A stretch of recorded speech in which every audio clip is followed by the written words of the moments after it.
Hello everyone, my name is David Spieth and this is my entry for the Mint 10 Challenge. This is Pool Party, a game for 2 to 4 people where you have a family of 5 tokens and use those 5 tokens to try to gain the best items throughout the game. This game was designed and developed by myself with help from my daughter for the artwork. I hope you enjoy. Welcome to Pool Party. This is my entry for the Mint 10 Challenge for GameCrafter. First off is how to make sure you get all the components in the box. The game comes with a complete set of rules, 1 page, and it comes with several tokens and several punch-outs and several cards. As you can see, they are very tightly packed in the box.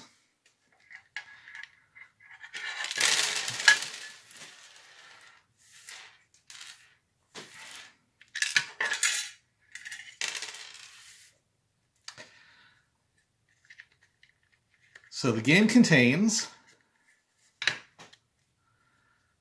10 snack cards, which you obtain by going to the snack shack, 10 cool pool item cards, which can be obtained by going to the item line and selecting those with your tokens. There are 10 of each of these cards. You are also dealt a hand of action cards during the game. And then the game also utilizes the Mint 10 card deck as well. First off, you have the pool card, which you put inside the tin itself to create the pool. You also have Hop Snack Shack. Each person gets a starting beach blanket in their color.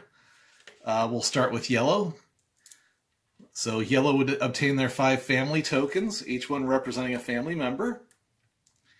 And also 3 of their own markers.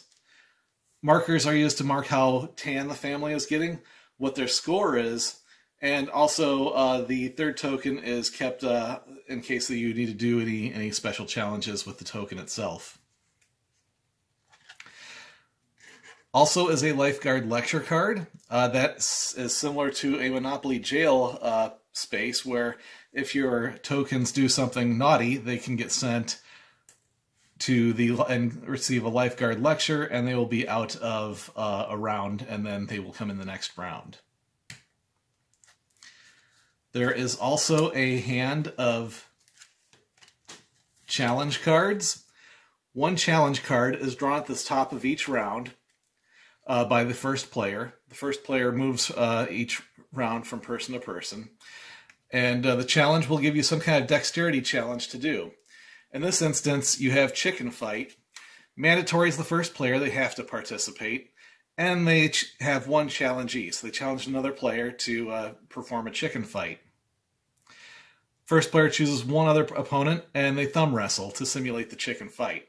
Whoever wins that thumb wrestle gets 5 pool points. The square slots on the card symbolize how many tokens are required to meet the challenge.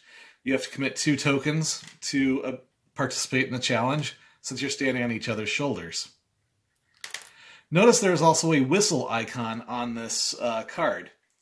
That means that is the kind of thing that lifeguards hate. They don't want to see people horsing around in the pool. If you see anyone playing a card that has a whistle icon, and you have a matching action card for lifeguard blowing the whistle, anyone who participates in that card would end up getting a lifeguard lecture. So let's say the green player was being challenged by the yellow player, so they're doing the chicken fight. And let's say the purple player notices the chicken fight going on. They play a blow the whistle card. After the challenge, let's say green wins. Green would still get the 5 points for winning the challenge, but all those tokens would end up going to the lifeguard lecture, and those tokens would be out of their next round of play. Now, the yellow player would still have their 3 other tokens to perform their actions with. Same with the green player. So that is how the challenge cards work. At the beginning of the game, each player receives a family fun goal card. This is their secret goal They keep it face down throughout the game, and it tells them how they're going to obtain extra points. So Bronze Queen, they will double their tanning points. You get points in the game depending on how tan you are, but if you get too tan, you'll get sunburned and lose points. The Glutton Bowl, if you go through the Snack Shack line several times and obtain 4 snack cards, you'll obtain a bonus of 10 points. And there are people that are just hoarders, and if they like stuff, if they have 4 more item cards at the end of the game, they will get 10 points. And there are 6 different family fun goals for the game. Each person gets their own unique goal. On your turn, you will get to move your tokens to different areas of the pool. The pool slide would be out at the beginning of the game. The gazebo would be out at the beginning of the game. And those are 2 other options you can choose to use your tokens. I will simulate a full round of play by first, at the beginning of each round, item cards are dealt out, and it's equal to the number of players plus 1. So let's say we have a 3-player game. There would be 4 items available for that round of play. So on Yellow's turn, they would have their 5 family members available to do what they wish. And they might want to send someone to the pool slide to gain points.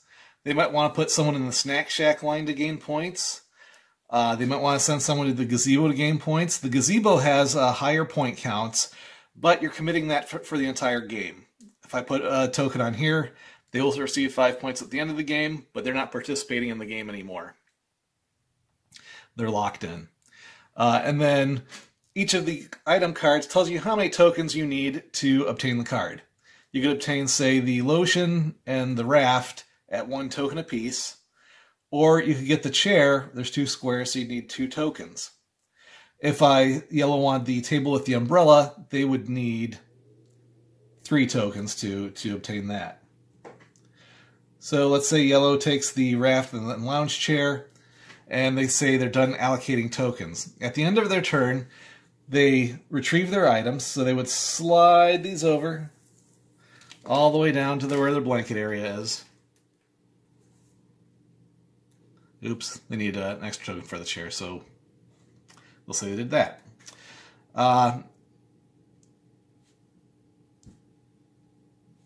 And that's how the items work.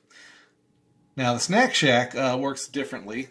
At the end of each round of play, if you have someone in line, or even if you don't have someone in line, you must move one of the lines forward. Right now, you don't see any tokens on the card because Yellow was the first to go.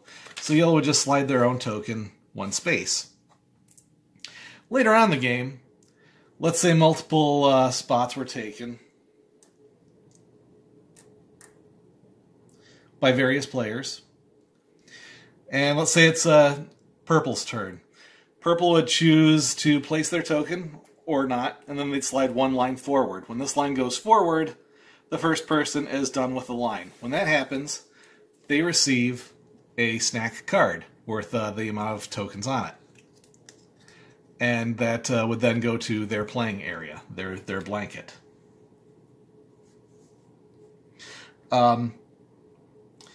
And you must move a line forward even if you don't place a token.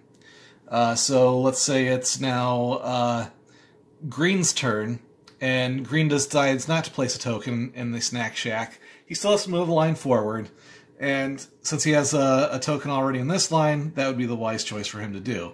Now Blue is pushed out, so even though it's not Blue's turn, Blue still receives a snack card and goes back to his blue blanket. And at the end of your turn, after you've done all your tokens, collected your items, and moved a Snack Shack line forward, then you have to calculate your sun, the amount of sun you've taken this round. And that's marked with 2 things. At the beginning of the game, you have a weather track. and you have your own individual marker on your own on the sun points track. So everyone would start at 0. As the game goes on, you will take more and more sun. Let's say you're still in the first round of the game. So the weather track would be at +3. So it's hot out, you're taking 3 points of sun, and you also gain 1 point of sun for each member of yours that's in the pool or on a pool toy. Pool toys are denoted by the pool icon on the card itself, and also tell you how many sun points they'll receive. Same thing with pool slide. There's a pool icon there, so they will receive 1 point of sun for each person on the slide. So in this case, yellow is taking 1 point of sun for the pool slide, 1 point of sun for the raft floaty, and 3 points for the weather itself. That will move them on the first round 5 spaces total. 1, 2, 3, 4, 5. Now, there are some family goals that require you not to take so much sun. You're not wanting to increase your tan. The best way to increase your tan is to hide in the shade. As the game goes on, there will be more and more shade to lessen the chance of exposure. You can also send people to the gazebo. For each person in the gazebo, you get -3 sun points, so that can bring you down to 0 or less. If you do the math out and you have like less than 0 sun points, you will not retreat on the track. You've already taken that sun damage, but you just won't edge any further on the track. As you can see, you'll max out your tan at 6 points. If you get any further tanning, you'll end up 5 points, and then you'll start going to the sunburn range and get to 0 points, or have a really unhappy family that's getting -5 points at the end of the game.